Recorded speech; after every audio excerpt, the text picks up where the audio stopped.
आता येतात उद्या ते नाही तर दाखवते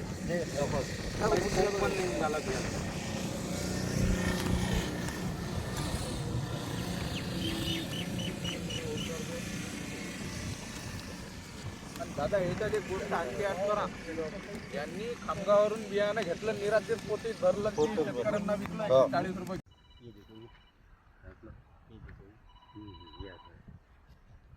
हॅलो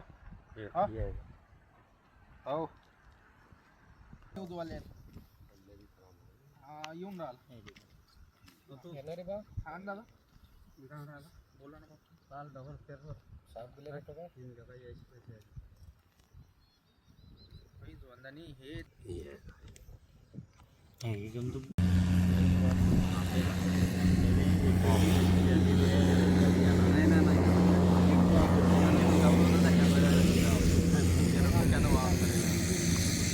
नाही आला एक मग जमिनीत गेल्यावर कम से कम कुमता येणं काम आहे. कोमच नाही निघाला. कोमच नाही निघाला. 15 दिवस झाले नव्हतं बघा का 15 दिवस आभार वाटतो. आणि हे सगळे डुबलेले कास्तकार आहे. आणखी बरेच ते आली. उन्नती पेरला आहे 20 बॅगा. माझं नाव विक्की भास्कर महाले, गट नंबर 221 आहे. माझ्या 221 मध्ये काहीच सोयाबीन निघालेलं नाही आहे. सध्याची परिस्थिती अशी आहे, मी सोनं गहाण ठेवून म्हणजे बॅगा विकत आणल्या आहे कृषी सेवा केंद्रावरून, तेलाऱ्यावरून. पण शेतकऱ्यावर सध्या अशी परिस्थिती आलेली आहे, म्हणजे एवढं आसमानी संकट आलेलं आहे की समजा आत्महत्या करायची दुसरा पर्याय कोणताच उरला नाही आहे. म्हणजे बियाणं काहीच उगवलं नाही तर शेतकऱ्यानं करावं काय? एका दाण्याची 100 दाणे होणं म्हणजे हे साधी सोपी गोष्ट नाही आहे. हे बियाणं बोगस दिलं, या कंपनीवर काही ना काही कारवाई झाली पाहिजे अशी माझी म्हणजे सर्व शेतकऱ्यांची मागणी आहे. म्हणजे काही ना काही कठोर कारवाई करावं.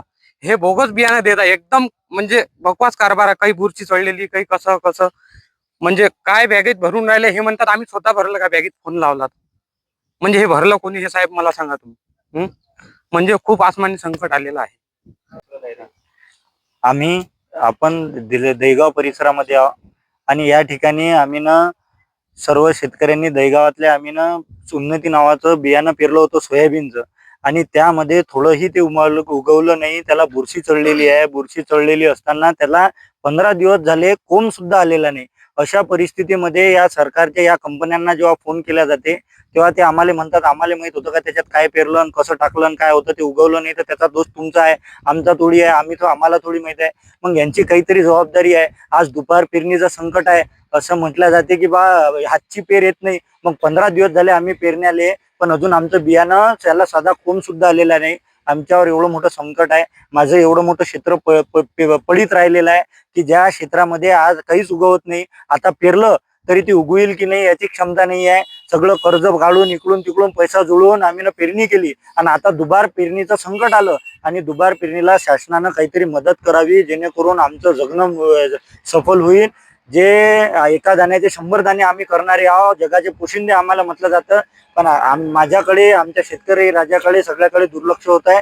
म्हणून आम्हाला आर्थिक मदत करण्यात यावी आणि दुबार पेरणीसाठी आर्थिक मदत करण्यात यावी एवढीच विनंती आहे. आमचं पेरणी होऊन जवळजवळ 15 दिवस झालेले आहे. रवी कंपनीचं उन्नती पेरलं होतं आम्ही, आणि 15 दिवसात त्याचं 10% सुद्धा जर्मिनेशन झालं नाही.